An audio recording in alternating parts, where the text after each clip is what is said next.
नमस्ते दोस्तों। आज कृष्ण जन्माष्टमी है और कृष्ण जन्माष्टमी के इस पावन अवसर पर कान्हा जी के लिए प्रसाद बनाने जा रही हूँ, जिसमें बना रही हूँ पंच मावा पा। अब इसके लिए हमें क्या क्या सामान की आवश्यकता है। इसके लिए हमें चाहिए देसी घी जिसमें हम अपने सारे ड्राई फ्रूट्स को, अपने मावों को फ्राई करेंगे। और साथ में हमें चाहिए आधा बॉल हमने काजू का लिया है, आधा बोल बादाम का, 50 ग्राम 4 मगज़ लिए हैं। बहुत ही अच्छा टेस्ट आता है इसका। 4 मगज़ लिए हैं और मखाने लिए हैं 1 बाउल। 50 ग्राम हमने चिरौंजी ली है और 50 ग्राम ही खसखस ली है।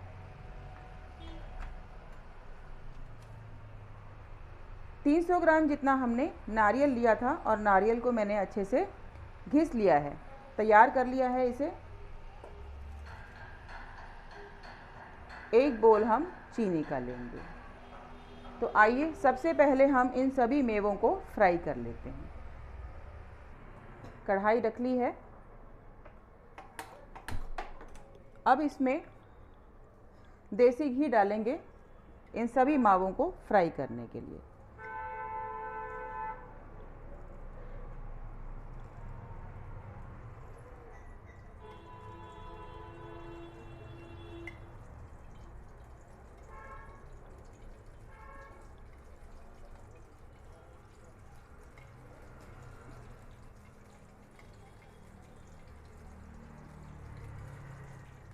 दस चम्मच जितना देसी घी मैंने लिया है।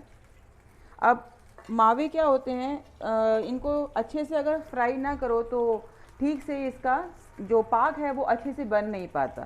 तो अब घी गरम हो जाएगा, धीरे धीरे सभी मेवों को हम भून लेंगे।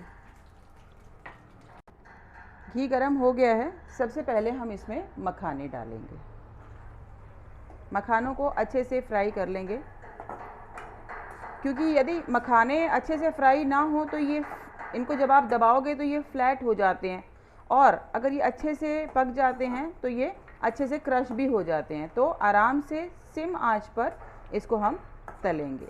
मखाने जो हैं वो घी बहुत पीते हैं, तो घी देखिए कितनी जल्दी कम भी हो गया है, पर कोई बात नहीं, हम इसे आराम से अच्छी तरीके से घी में भून लेंगे। मखाने भुन गए हैं। अब इसे मैं प्लेट में निकाल लेती हूँ।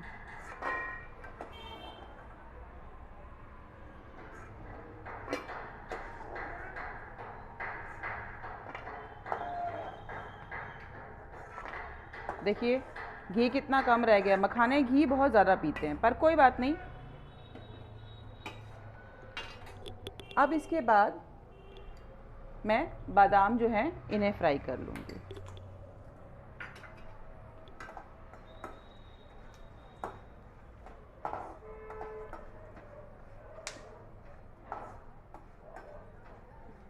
ये सभी जो सूखे मेवे हैं इन्हें हमने सिम पर ही फ्राई करना है, तेज़ पर नहीं करना। तेज़ पर करने से क्या होगा, ये बाहर से तो फ्राई हो जाएंगे लेकिन अंदर से इसका क्रंच जो है वो नहीं आ पाएगा, तो इसे आराम से होने देंगे।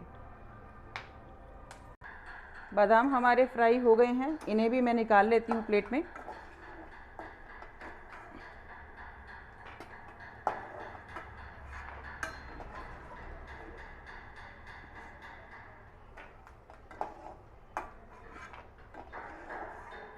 बहुत ही अच्छी खुशबू आ रही है। जब मेवे भूनते हैं तो उनमें से बहुत ही अच्छी खुशबू आती है, बहुत ही स्वादिष्ट। अब क्योंकि कान्हा जी का प्रसाद बन रहा है तो स्वादिष्ट तो होना ही चाहिए। अब इसके बाद हम इसमें काजू फ्राई करेंगे।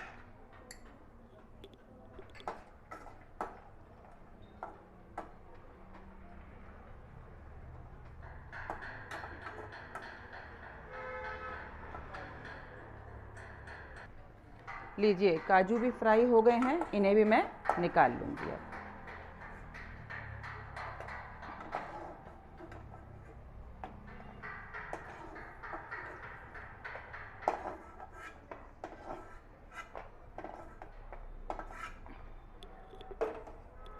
इसके बाद मैं इसके अंदर नारियल भूनने के लिए थोड़ा सा नारियल को हम घी में भून लेंगे।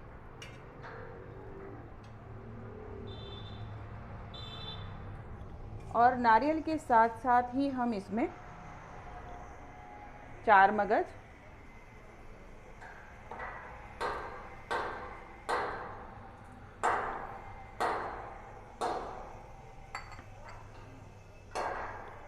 चिरौंजी, इन्हें हम एक साथ ही भून लेंगे।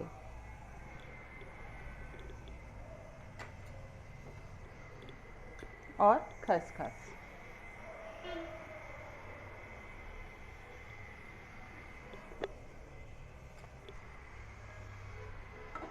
इन सबको एक साथ भून लेंगे। बहुत ही अच्छी खुशबू आ रही है इन मेवों के भुनने की। ये जब मेवे सभी हमारे भुन जाएंगे उसके बाद हम चाशनी तैयार करेंगे जिसमें हम इस पाक को बनाएंगे।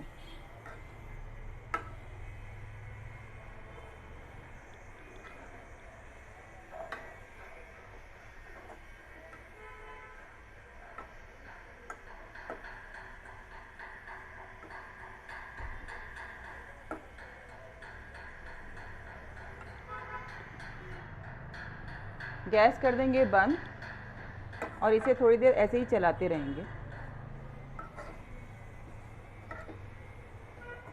खसखस, चिरौंजी, नारियल, 4 मगज ये बहुत जल्दी फ्राई हो जाते हैं, भुन जाते हैं, क्रंची हो जाते हैं। तो ये बंद गैस में भी कढ़ाई की हीट से अच्छे से भुन जाएंगे, फ्राई हो जाएंगे।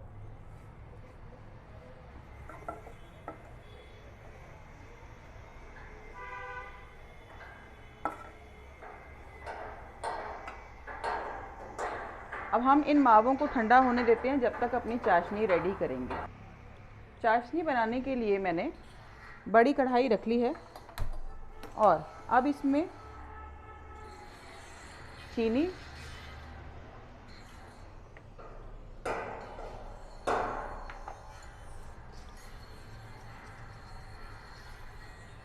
थोड़ी सी और डाल रही हूँ। एक बाउल से आप समझिए कि 1.5 बाउल जो है मैंने बाउल चीनी का मैंने इसमें डाल दिया है।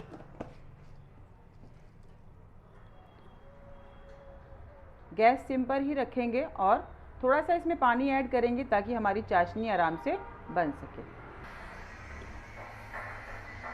थोड़ा सा ही पानी डाल रही हूँ, आधे बाउल से भी कम है चाशनी बनाने के लिए।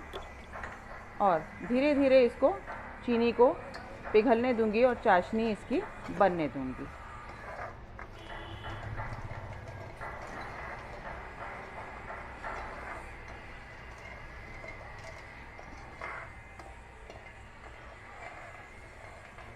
सिम पर ही करेंगे ये सारा काम, तेज़ आंच पर नहीं करेंगे। गैस को सिम पर ही रखेंगे।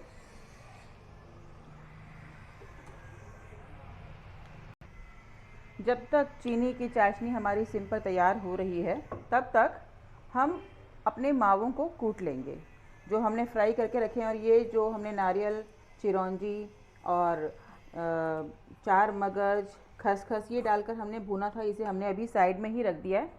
ये इसे ठंडा होने देंगे और थोड़ा थोड़ा करके सारे अपने जो हमने ड्राई फ्रूट्स तले थे उनको हम मसालदानी से या कूटनी इससे कूट देंगे।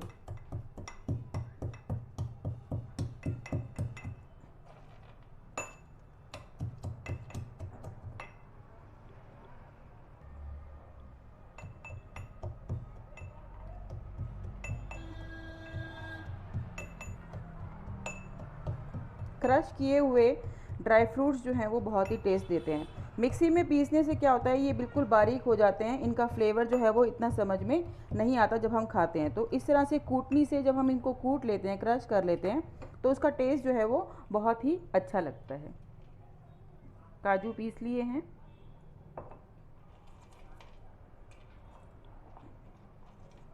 बादाम भी ऑलमोस्ट कर ही दिए हैं, हो गए हैं सारे।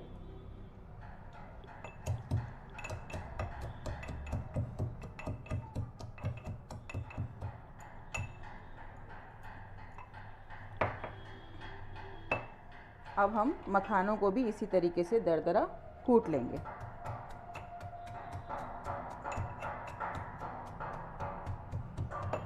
देखिए मखाने कितने अच्छे तरीके से हुए हैं। अगर ये हमने ढंग से ना तले होते तो इस तरह से क्रश नहीं होते। क्या होता है ना, फ्लैटन हो जाते, चिपके चिपके से रहते। ये बहुत अच्छे से हमारे मखाने जो हैं वो फ्राई हुए हैं। तो इसी तरीके से ये सारे मैं अभी कूट लेती हूँ और उसके बाद हम चाशनी को भी देख लेंगे। लीजिए सारे मावे जो हैं वो हमने कूट लिए हैं। अब चाशनी देख लेते हैं कैसे तैयार हुई है। देखिए चाशनी बन रही है लेकिन अभी ये तैयार नहीं है। हमने देखना कैसे है, पहचान कैसे होगी कि ये चाशनी बनी है या नहीं बनी है।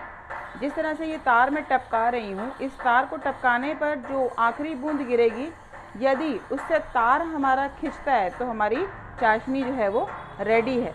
देखिए लास्ट तार जो है, ये जो बूंद गिर रही है इससे तार हमारी बन रही है। अगर आपको दिखाई दे रहा हो तो ये देखिए। थोड़ा सा और पका लेते हैं चाशनी को। देखिए चाशनी लगभग तैयार हो चुकी है और बूंद जब गिर रही है तो एक तार जो है वो बना रही है। ये देखिए आप, ये इंडिकेशन होता है कि हमारी चाशनी तैयार है। अब हम इसमें सारे अपने मेवे जो हैं वो डाल देंगे और थोड़ा सा इसको चला लेंगे।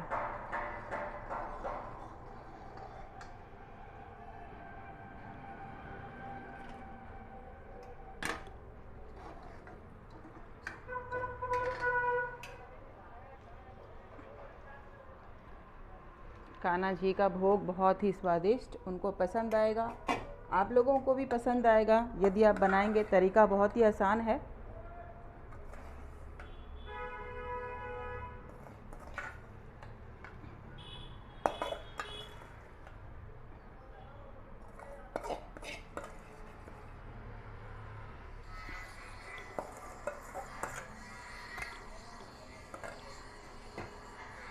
अच्छे से इसे मिला लेंगे। बहुत ही अच्छी खुशबू आ रही है, बहुत अच्छी खुशबू, और हमारा मेवा पाक जो है वो बनकर तैयार है। इसे प्लेट में सेट कर लेंगे अच्छे से मिक्स करके। बहुत ही बढ़िया, और खुशबू इतनी अच्छी है कि पूछिए नहीं।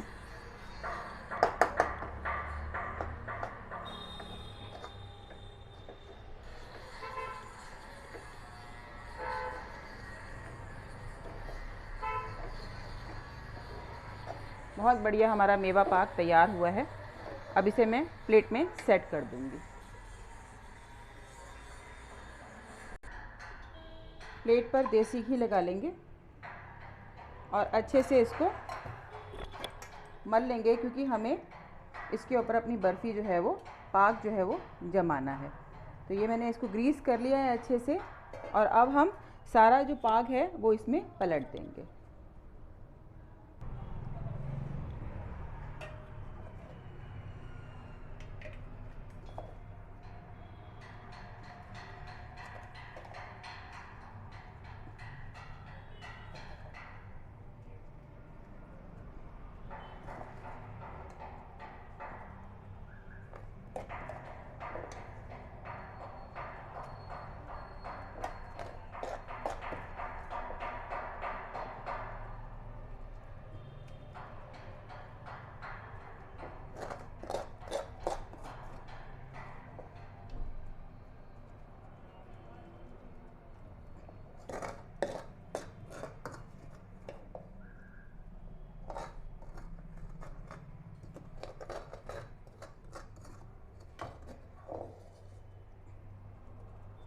अच्छे से इसको प्रेस कर देंगे। जब ये थोड़ा सा ठंडा होगा तब हम इसके पीसेस कट कर लेंगे, जैसे बर्फ़ी के करते हैं। इसे थोड़ा सा सेट होने देंगे और बहुत ही अच्छा हमारा पंचमेवा पाक जो है वो बनकर तैयार है। बहुत ही स्वादिष्ट, खुशबू इतनी अच्छी आ रही है इसके अंदर से, आज कान्हा जी खुश हो जाएंगे। आप लोगों को भी यदि मेरी रेसिपी अच्छी लगी हो तो मेरे चैनल को लाइक कीजिए, शेयर कीजिए और सब्सक्राइब कीजिए। Thank you so much.